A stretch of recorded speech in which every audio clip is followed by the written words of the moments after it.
நெஞ்சில் ஆடும் தீபமே, என் நினைவை ஆளும் தெய்வமே. நெஞ்சில் ஆடும் தீபமே, என் நினைவில் ஆளும் தெய்வமே. மனதில் கோவில் செய்கிறேன், மகிழ்ந்து உன்னை அழைக்கின்றேன்.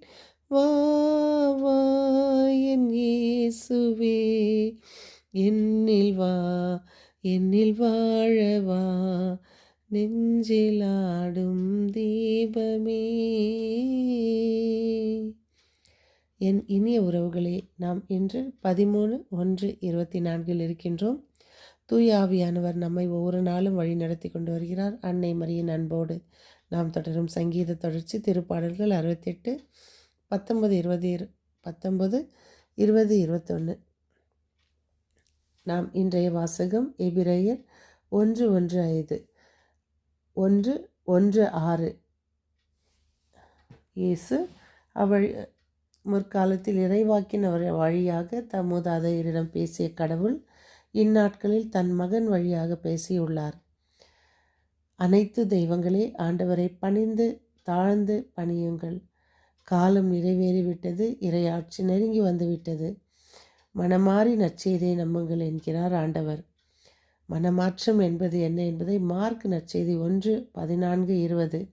அக்காலத்தில் இயேசு கைது செய்யப்பட்ட பின் நற்செய்தியை பறைசாற்றி கொண்டே கலிலேயாவிற்கு வந்தார். காலம் நிறைவேறிவிட்டது, நெருங்கி வந்துவிட்டது, மனமாறி நற்செய்தியை நம்புங்கள் என்று சீமோனையும் அவர் சகோதரர் அந்திரேயாவையும் கண்டார். அவர்கள் கடலில் வலை வீசி கொண்டிருப்பதைக் கண்டு அவர்களை, என் பின்னே வாருங்கள், நான் உங்களை மனிதரை பிடிப்பவராக்குவேன் என்கிறார். யாக்கோப்பும் அவர் சகோதரரான யோவானையும் இயேசு கண்டார். அவர்களையும் வலைகளை பழுது பார்த்து கொண்டிருந்தார்கள். உடனே இயேசு அவர்களையும் அழைத்தார். இயேசு நம்மையும் இன்று அழைக்கிறார். எதற்காக? சீடர்கள் அழைக்கப்பட்டார்கள். நம்மை இயேசு அழைக்கின்ற போது நம்மிடம் உள்ள பணம், புகழ், பதவி, உலக இன்பங்கள் இவற்றை விட்டுவிட்டு இயேசுவின் மதிப்பீடுகளை பின்பற்றுவோம்.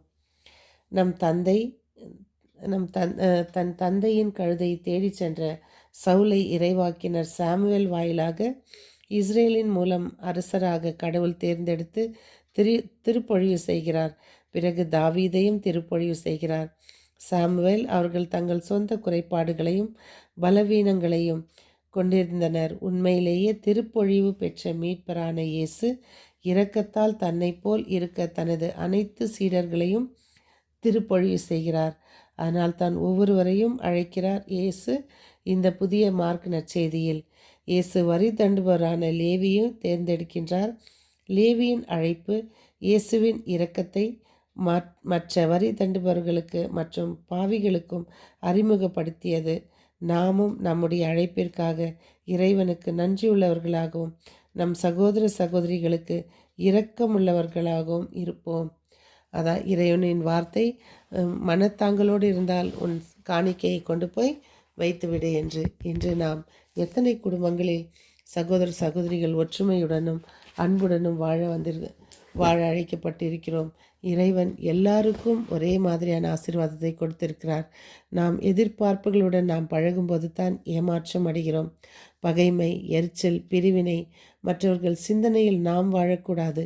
பணம் உள்ளவர்கள் இல்லாதவரோடு பழகும் விதம், உடன்பிறப்புகள் மத்தியில் அவர்கள் சிந்தனைப்படி தாழ்த்துவது, அவர்கள் என்னப்படி மற்றவர்களை வாழ அழைப்பது. நாம் இந்த புதிய ஆண்டை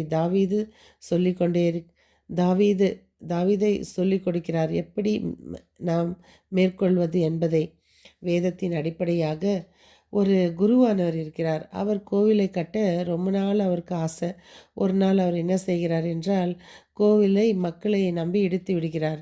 ஆனால் மக்கள் எதுவும் முயற்சி எடுக்கலை. ஒரு நாள் அவருக்கு ரொம்ப மனவேதனை. போய் அவர் பிளஸட் சாக்ரமெண்ட் முன்னால் உட்காந்து தனியாக ஜெபிக்கிறாரு. ஜெபித்துட்டு அந்த அன்னைக்கு நைட்டு அவருக்கு கனவுல வந்துட்டு கடவுள் ஒரு பதில் கொடுக்குறாரு. ஆறு வற்றி விட்டது என்று நீ கவலைப்படாதே, ஆற்றில் உள்ள ஊற்று உள்ளது என்பதை நீ மறக்காதே என்றார். இவருக்கு இது புரியலை. நானும் கோயில் அடிச்சுட்டு உட்காந்துக்கிறேன், மக்களும் ஹெல்ப் பண்ணல. நான் என்ன செய்வேன் அப்படின்ட்டுன்னு மறுநாளும் போய் அதே மாரி திவ்ய நட்கர்ண முன்னால உட்கார்றாரு.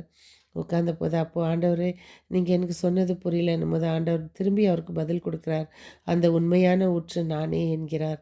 ஆம், தினம் நாம் கோவிலுக்கு போகும் முன் திவ்ய நற்கருணை சந்திப்போம். ஆண்டவரை சந்திப்போம். நமக்குள் இருக்கும் எல்லா பகைமைகளையும் மன்னித்து மறந்து வாழ முயற்சி செய்வோம். அப்போ திடீர்னு அந்த கோயில் கட்ட மறுநாள் ஒரு கார் வந்து நிக்கிது அவரு அறை முன்னால.